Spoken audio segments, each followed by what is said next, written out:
Hey everybody, Tim here for another Star Wars review. I bet you never see these again. But guess what? As long as there's Star Wars material, there's going to be reviews. So I've decided to kind of do things a little bit out of order, and I'm going to go ahead and jump ahead to Resistance, the animated series. It's okay. It's not fantastic. It's not the greatest thing ever, but it does have the Star Wars name on it, and by God, if I did the Ewok Adventures, I'm going to do this. So this is kind of the first 5 episodes. I mean, realistically, spoiler, the series did not last long. It only lasted 2 seasons, like 40 episodes total. So 5 episodes apiece, shouldn't be that bad. We'll get through it together. So the Recruit, Triple Dark, Fuel for the Fire, Hightower, and Children from Tehar. I mean, it's not bad. The animation style, I will admit, is kind of a step down. Clone Wars at the time wasn't bad. It was very CGI. Rebels was fantastic. Rebels was amazing. And even when Clone Wars came back, they adapted that Rebels sort of technology, or CGI, whatever. Too drunk to do this.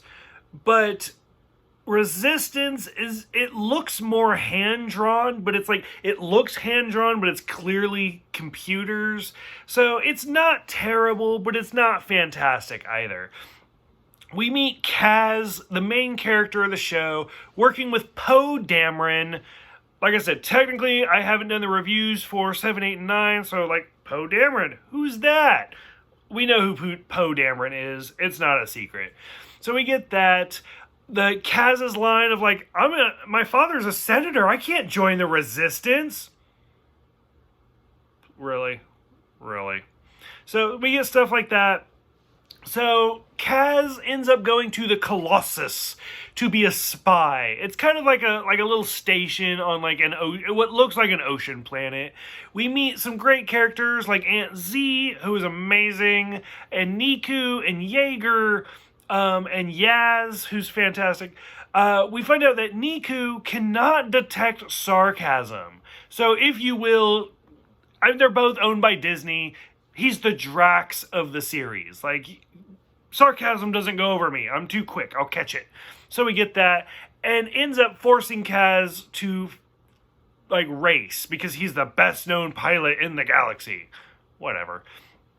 Poe leaves BB-8 behind, so BB-8's kind of one of the main characters. I hate BB-8. Like, seriously, I'm sorry. Like, once we get to episode 7, don't worry, you'll hear lots of bitching about that. But, like, whatever. BB-8, just moving on. Tam is the mechanic, so that's fine. We meet, oh god, Flex and Orca, who are, like, the gay couple. It's fantastic. I love it. The whole point is to survive the race. Like, nobody even survives. So as long as you survive, you don't win, but at least, hey, you made it. So using the fireball, Kaz survives the race. And we do see Captain Phasma, who is one of the most underrated characters in the sequel trilogy. So a lot goes down in this first episode. Granted, it's a double episode. It's like an hour. A lot goes down. Triple Dark, Kaz balancing, like, spying and working, because he has to make a living. We learn a little bit about the pirates and more of Phasma. I'm boiling this down, because I just want to get through it. Episode 3, Fuel for the Fire. Boiling it down. So I do love the opening scene where Kaz is, like, watching a race, not paying attention, and a whole engine, boop, falls right into the sea. I was like, that would be me right there. So, again, Disney. I don't know. Disney owns everything, so it's not a surprise. One of my favorite franchises is Tron. I love the original movie. I love Tron Legacy. Oh my god. Don't even get me started. It is a fantastic sequel. Loved it. Saw it in 3D. Saw it multiple times in theaters. Tron also had an animated TV show. Really, really well done. Fantastic. It's amazing. I might even do reviews of that just because I'm talking about it. Anyways, in that series, Elijah Wood is the voice of the main character. Elijah Wood plays the character Rucklin in this series, which, if I'm not mistaken, I think Elijah Wood was a voice in Rebels as well. Now that I think about it, I'm not sure. I'd have to look it up. But you know what? I don't really look things up. That's why I make these videos right off the top of my head. Like, who knows?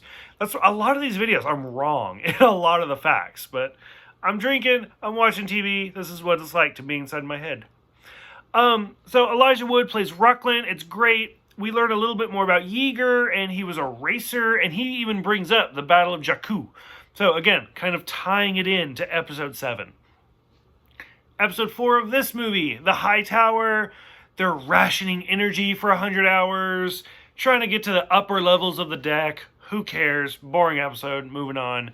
Episode 5, The Children of Tehar, was kind of interesting because it kind of deals with like different races on the station, the Colossus. We find out that like Kaz and there's a bounty hunter looking for these children. They do bring up Kylo Ren, like they just name drop. He killed our people. So I was like, ooh, look at that. They're tying it into episode 7. So I don't know. It was kind of an interesting episode. Just like these little kids like on the run. Why? Who knows? Like we learned by the end of the episode, but it was kind of interesting. For the first 5 episodes of a series, I don't hate it, but I'm not on the edge of my seat. Like the first time I watched Clone Wars, I hated Clone Wars. I'll be honest. Go back and watch my review. I can't even lie. But like watching the like Clone Wars movie, the first time I watched the Clone Wars movie, I didn't watch Clone Wars for years after it. I was like, fuck this, I'm done. Because I thought it was the dumbest thing ever. And then finally somebody else like talked me into watching it. I made it through the movie, and then I started the show. And I was like, okay, it's not bad, whatever, it's okay.